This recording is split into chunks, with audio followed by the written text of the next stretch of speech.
Supernews Communication. Nouvel alignement avec Jason. Et voilà.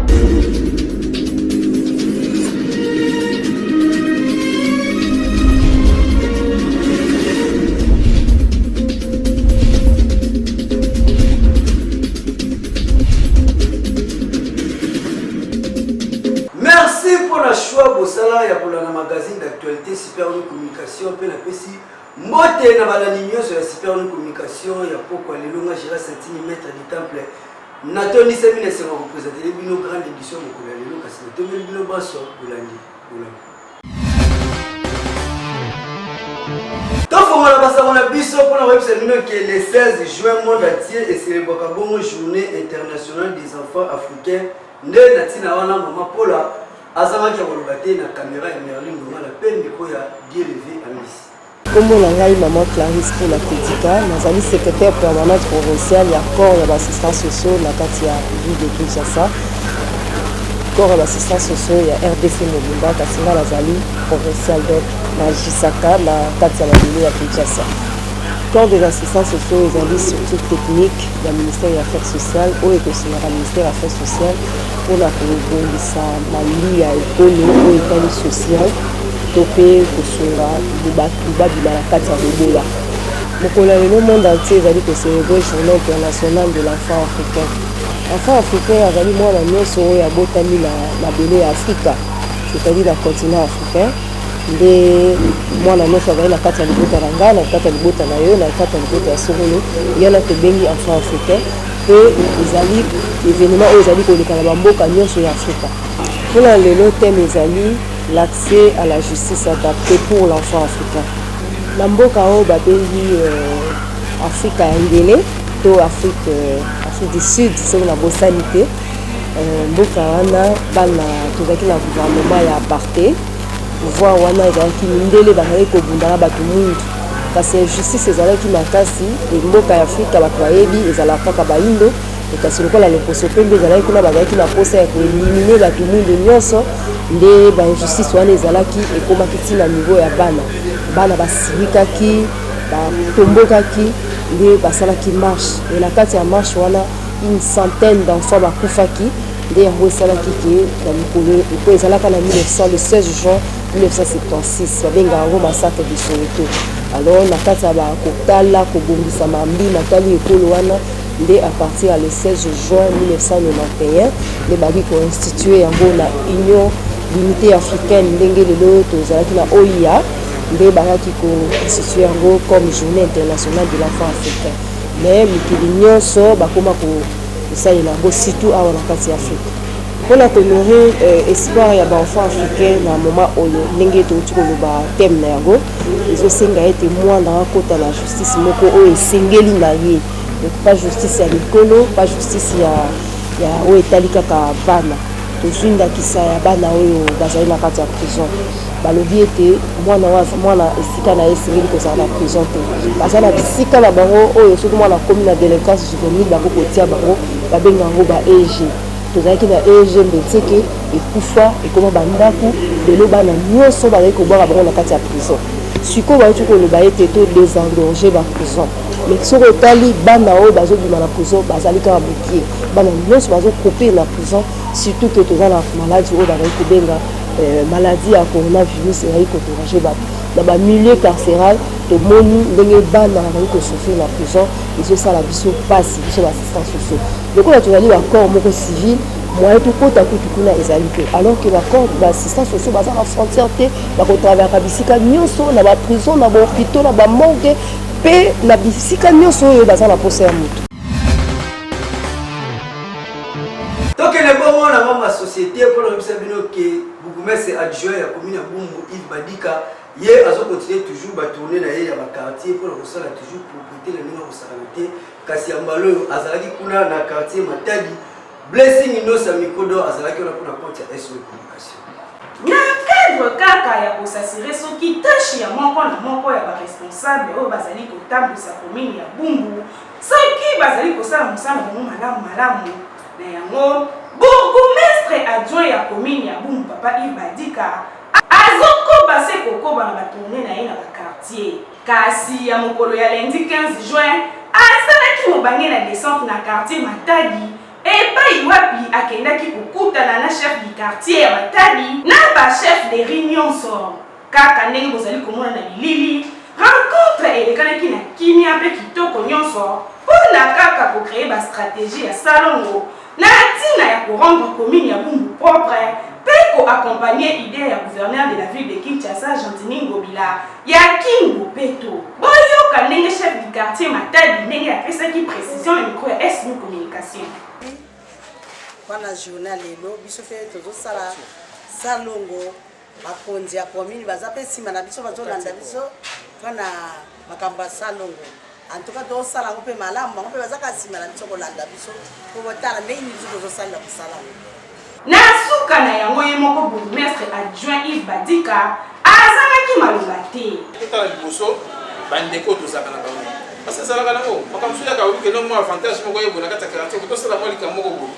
tokotana liboso banani baoyo ya biso oyo tosalaka na bango oyo tozomona bango bapasi bato mosusu bayebisengo bato mosusu ezalaka te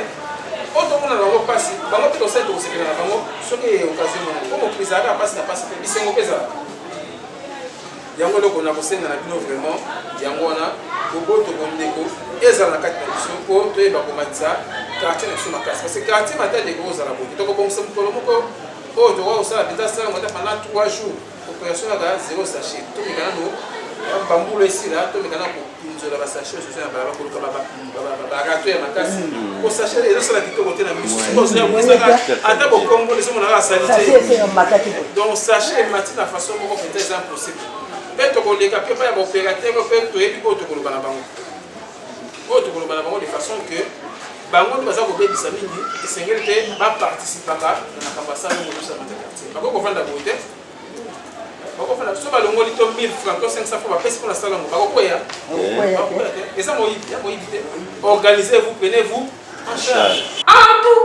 tout cas papa Yves Boyende ezalaka kotambola na bakartier ya commune na yo mpe kotala lolenge nini quartier ezali kotambola. Continuez toujours la initiative ya Boyepo et pesa eloko na commune na yo. Précision.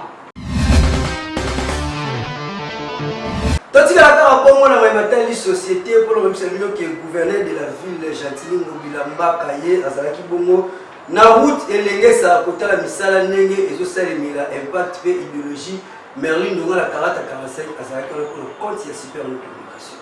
Ndenge kaka boyebi route elengesa eza kosalema ndenge kosakana te kasi esenge boyebake ye moko gouverneur de la ville Gentini Ngobila na susi na ye aza na kokomisa kini bopeto mpe kobongisa banzela akitaki bongo na route elengesa kotala misala ndenge ezali kosalema population bazalaki na esengo na ndenge kosakana te ndenge kaka ozali komona na bilili azalaki ye moko te azalaki bongo akompanye ntango bourgmestre adjoint ya commune ya Bumbu ndenge kaka boyebi route elengesa ekaboli bongo Bumbu na Makala basalaki marche ensemble na ntina kaka ya kolandela misala esengeli boyeba ke président ye te Makala papa Willy mpe azalaki wana azangaki message ya kopesa na bana Makala te. Le secrétaire fédéral à UNC Makala au bureau de la Nkamba numéro 1 de Lengesa. C'est trop parce que à ma qualité de coordinateur à cash dans Makala, fédéral à UNC, vraiment nous sommes très contents parce que le chef de l'État a répondre à la poste autre Guinéen. Parce que c'est mobilisé à UNC vous tenez ça type de PPP pour le gouvernement. Comme on dit que oui, le premier ministre Ibrahim Lukamba, nous allons gouverner la ville de Kinshasa. Et que nous avons commis réalité, c'est ça autre loi qui. Ça fait 52 ans. Depuis le 30 mars 68, la personne juridique, dès les longs de Makala, l'État est au centre. Vraiment, la Syrie, Makala, toujours derrière Kozamboka, toujours derrière le chef de l'État. Derrière l'institution Mboka, pas soutenir, pas jamais pour ça la casse ya musala. On a commune ya Bumbu, naza coordonnatrice ya comité BP, la budget participatif. Et puis pe koto ensus nazali coordonnatrice ofisi ya quartier mfini mpona nga nasengi bapesi bafleur mingi na monsieur gouverneur Gentili Ngobe kobanda nga na kota koto mbala liboso mpona mona eloko donc napesi bafleur bon mingi bagouverneur baleki combien mais ye kaka motu ayokeli biso mawa bango mibale basangani na président de république Fatou Beton eloko ya malonga yango esalami donc bafleur na ye mingi akende liboso mais eloko boko abosana biso te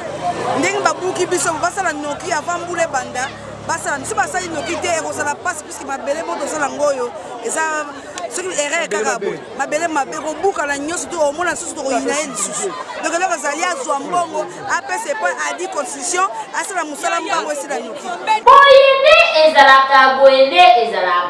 gouverneur de la ville sala suivi na o kitoko po balobaka mosala nyonso ezalaka na suivi ekendaka malamu to boyi baloba o baliaki mbongo o bayibaki kasi yo moko ozali kotambola sur terrain po chef de l'état ye moko Félix Antoine Tshisekedi Tshilombo azali kaka kosala na système ya bavideo boye vraiment eza kitoko makasi biso magazine SLU communication topesi kaka précision na mosala kitoko oyo ozali kosala précision.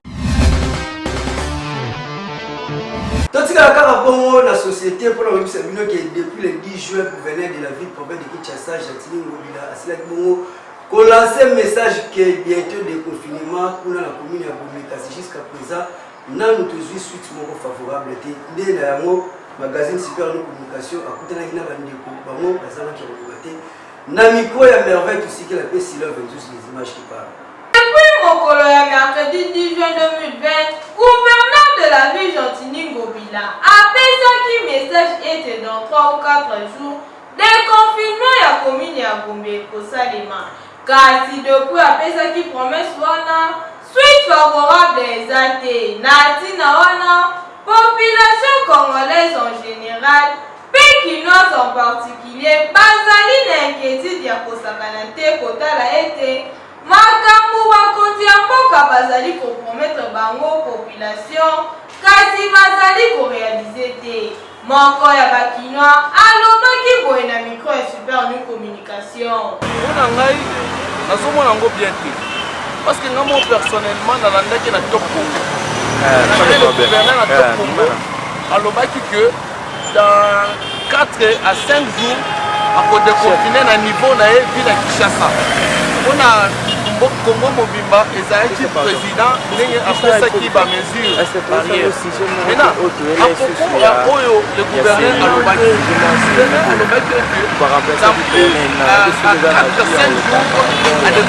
akodeconfine ville ya Kinshasa mpona bamesure oyo bapesaki entre autres alobaki moto kotika na motu moko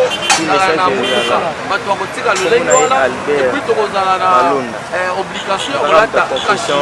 ya kolata kashi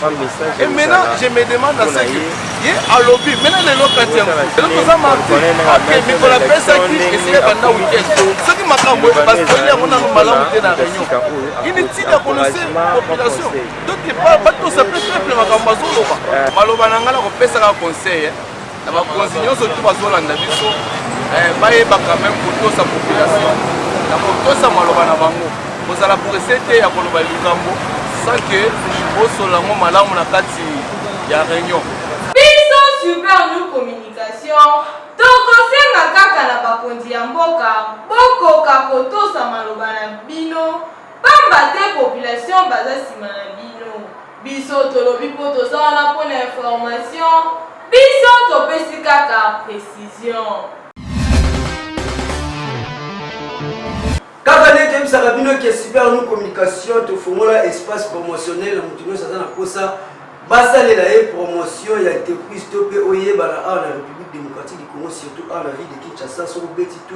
na super new communication tokosalela yo mosala ya kitoko na ndenge kosakana te tala lelo oyo mpe to grâce plus comité mixte bana nkole mpe orphelina na compassion kuna na commune ya bungu bapesa biso confiance na ndenge kosakana te mpona lelo bolanda sport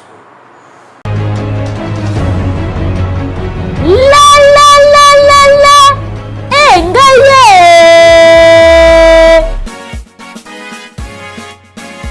comité mixte kimbangiste oyo esangisi bandeko ya bafleve na bangolais bayombuki na bango na mokumba kitoko papa Simon Kimbangu Kiangani apesi bango ya kotonga tadi site historique bipai wapi kuna nde papa Simon Kimbangu na tangu bakangaka ye baye kokanga ye esika kende kobomba mwasi na ye na bana na ye kuna na site ya tadi. Kasi yo ndeko oza nanu kidiba matebi maku po misala ezali kosalema vraiment awa na ndenge ya kosakana te bokokanisa luvunu nana botala bino moko nzela ndenge ezalaki bongo lelo ndenge ekomi ata papa to mama atindi yo kende kotoka mai na tadi na désert koboya na yo te to mpe komema torche te mpo okobeta ta libaku te okokende ververt mpe okozonga na kimia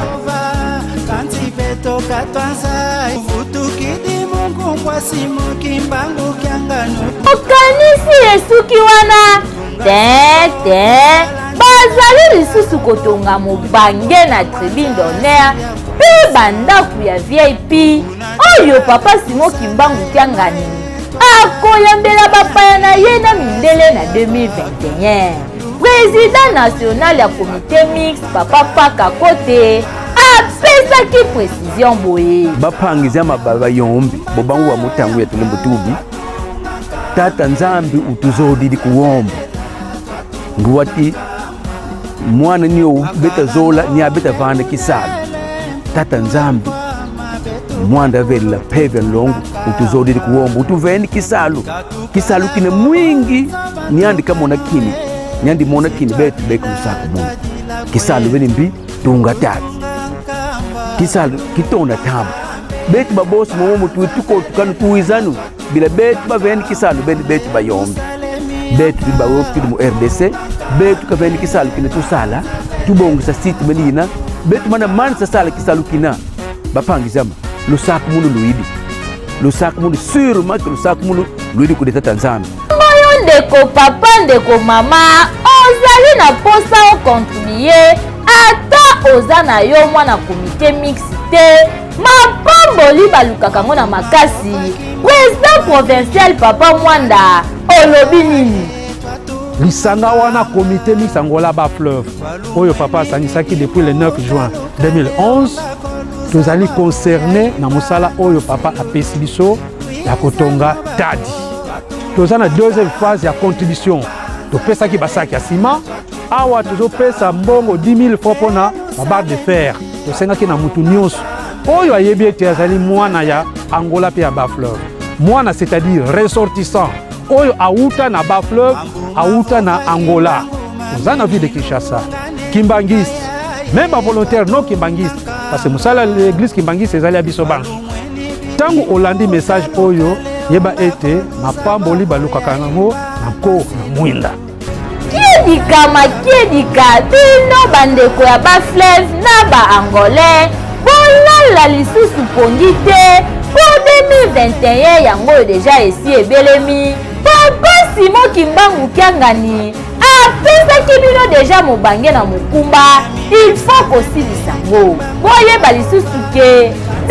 2021 oyo etali kaka bakimbangiste te na bano kimbangiste bakoti makambo yango kozela te misala ekoma na suka apresa yo oya kokontribue mpo mbala oyo mapamboli ekopesama na ndenge ozali kosalela mosala na yo mwana nyonso ya Angola na ya bafleuve esengeli toyeba ete soki nzambe apesi bino mosala ezali mpona ntina elobiko na bino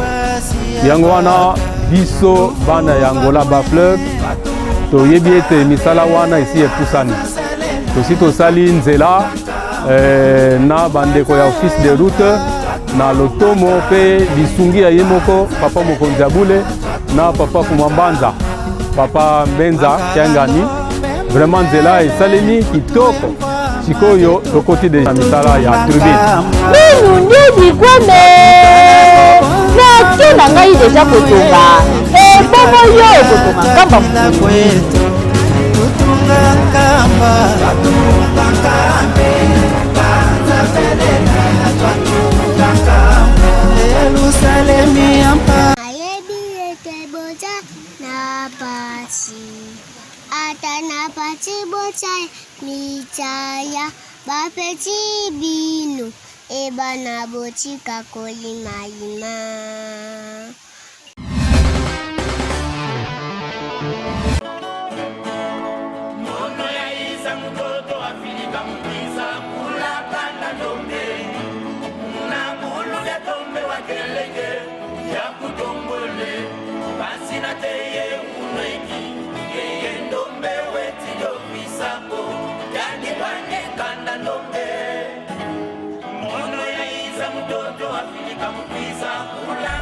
yango wana tozali kobelela na bana nkole nyonso ya engumba Kinshasa tozala na nsima ya tata mokonzi ya bule toyebi yango ke le 2 juillet ezalaka mokolo ya biso oyo bapesa biso bankole esengeli tomataka na Yerusalemi baoyo bazali ya kolala balamuka na ntina ya kopesa bikateli oyo bakatelaki bango mpe babanda deja koya kotikaka yango na bureau ya province po ete province akozwa badisposition mpe tobongisa badisposition nyonso ya maye oyo basengaki biso kobanda na $10 $10 ya papa bikateli nyonso basengaki biso batransport na biso tobongisa yango malamu malamu po ete tokoka komata Yerusalemi. Nazali koyebisa na bankole banso nkole mwana nkole tekola nkole tekolola nkole likambo ya $10 toyebi tina na yango ete mokonzi ya bule insistaka mingi epe biso toyebi yango malamu $10 ekosalaka nini yango wana kozangisa $10 na yo te mpo ekosalaka mosala mingi kati na lingomba. Awa totali bankole na oyo etali le 2 juillet donc esengeli bakado ndenge toyokanaki na badistrict banda na Tchangu 2 Tchangu 1 toye na Funa C Funa D Lukunga 1 Lukunga 2 Moamba batu na batu bayebi ndenge toyokanaki mpona défilé ekozala ya kafu na nkamba. Nazali kobenga ba mama nyonso tu ya bana nkole mikolo na biso esi ebelemi atako tozalaki na coronavirus me tovanda te sika mwana nkole nyonso ozali telema yebaka le 2 juillet komi pembeni komi mikolo ya kotanga kolala pongi te mwana nkole nyonso atangami azali mwana nkole kokwa nkole kokolola nkole telema na tina ya le fete ya le 2 juillet o papa pesa biso na bana nkole ekomi pembeni soki leta afongoli biso nzela mpona komata Yerusalemi papa azali na posa na biso tomata ebele.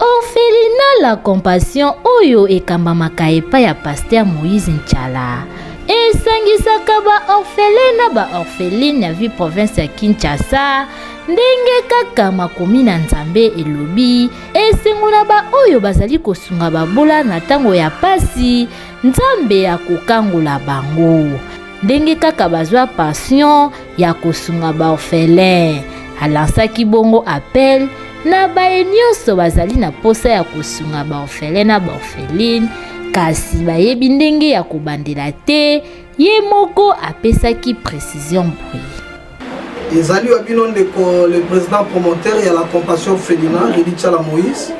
oyo aye lisusu lelo koloba toujours na cadre ya mosala oyo tosala alors kolandisama na passion amour oyo tozalaka nango mpona bana na biso ya bitike eza na maloba mibale oyo Nzambe aconvaincre biso toya nango lelo na media mpona koyebisa na baye nyonso bozolanda biso. Voilà, Psaume chapitre 41, le second verset. Makomi Nzambe zoloba, heureux celui qui s'intéresse aux pauvres. Et c'est mon amotonio soyo asalisaka babola, akanisaka babola. L'Éternel Dieu, tata bana bitike, oto sela kabiso nyonso. Ayebi singa na bisabino kabongo, botia musalo maboko. bo soutenir orphelin la compassion na mission makasi nzamba apesi biso ya kokamba kobokola ozuli 48 orphelin tala etuluku ya bana tala monena mosala tosala nga moko fonctionnaire à l'état na koka mosala ote lisungi na bino na mosala oyo ekopermettre biso toyeba na kokolisa bana oyo na kimia mpe na ngolu ya nzambe. C'est pourquoi je vais laisser mes contacts ici banimero na nga téléphone bokobenganga bokontacte biso mpona soutien na bino apport na bino nyonso en espèce oyo anati examen la mpona œuvre oyo bana bitike botala bango na nde bavivaka. Alors biso la compassion félina tosengi maide d'assistance na bino maide d'association na bino avenue Zongo 69 commune de Boumou non loin de l'église Kimbangiste arrêt na biso ya station la Nushaba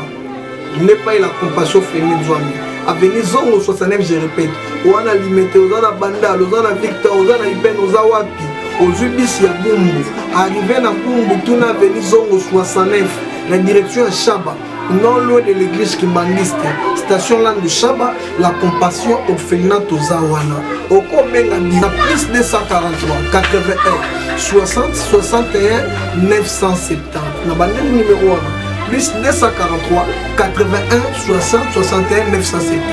wale za numéro na biso ko benga bureau la compassion ou biso la numéro 1 oko komela biso pe ata na ba réseaux sociaux odengi biso ata na réseaux sociaux oluki biso ata na page na biso Facebook okomela la compassion orphelinat minuscule on retrouver page na biso ndenge kaka balobaka. La main qui donne, c'est la main qui reçoit. Il faut kosunga ba orphelin na babola po ozwa mapamboli ya bien pe ya makasi. Orphelinat la compassion aza wana na disposition na bino soki oza na posa kosunga. Kohésite te, contacte bango po kuna nde ezali centre na bango ya orphelin na orpheline. Tosunga orphelin na orpheline ekozala bien makasi.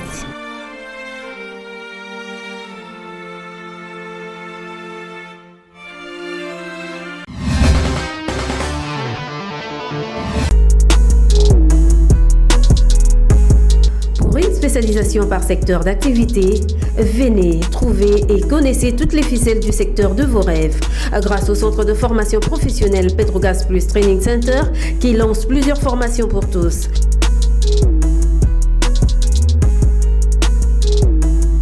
Tu es homme ou femme et tu as un rêve d'un métier d'avenir, ce message s'adresse à toi. Découvrez des formations d'entrepreneuriat, d'apprentissage de l'administration au secrétariat des directions, en passant par l'agrobusiness et les secteurs d'énergie fossile et renouvelable. Le formulaire ci-dessus vous permet de proposer une filière de votre choix. Sélectionnez une formation et inscrivez-vous. Papa, maman, étudiant, finaliste et peu préfinaliste à humanité, Bureau d'études Petrogas Plus et l'ongona centre de formation professionnelle, babongi selibino 36 formations professionnelles. Ba formation oyo ekopé sama de partir à mois de juillet du 6 au 15 août. Mais tout dans la période où tout ko enregistrer bateau pour na sima ya confinement, bolanda ba formation na bino na ba école nyonso ezali na ba commune na bino.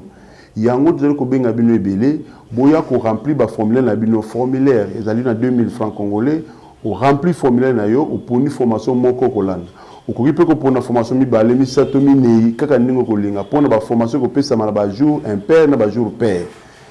Tant ko remplir formulaire na yo on a na sima ko pesa 2000 francs ko pesa ba photo mi balé à passeport. Soko zu ba formation mi balé ko pesa 4 photos passeport ainsi de suite. Donc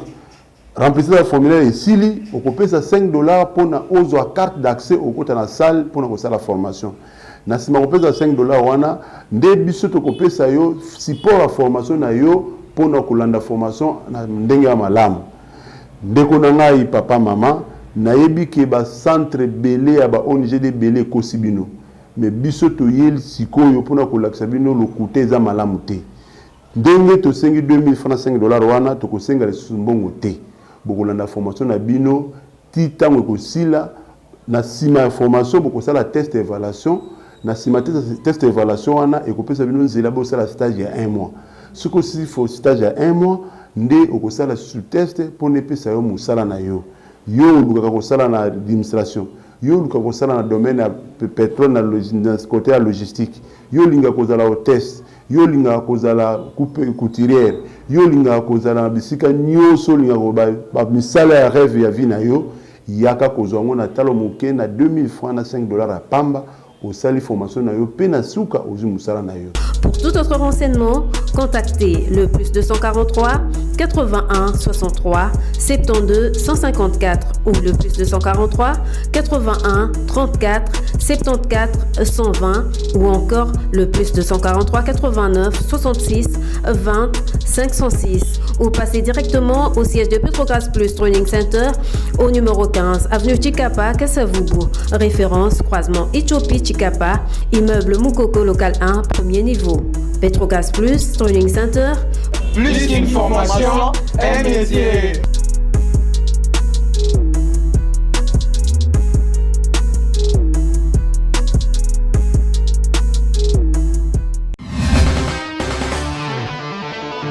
Merci pour le choix pour ça. Il y a pour la magazine d'actualité super nous communication au moins Gérard Sentini.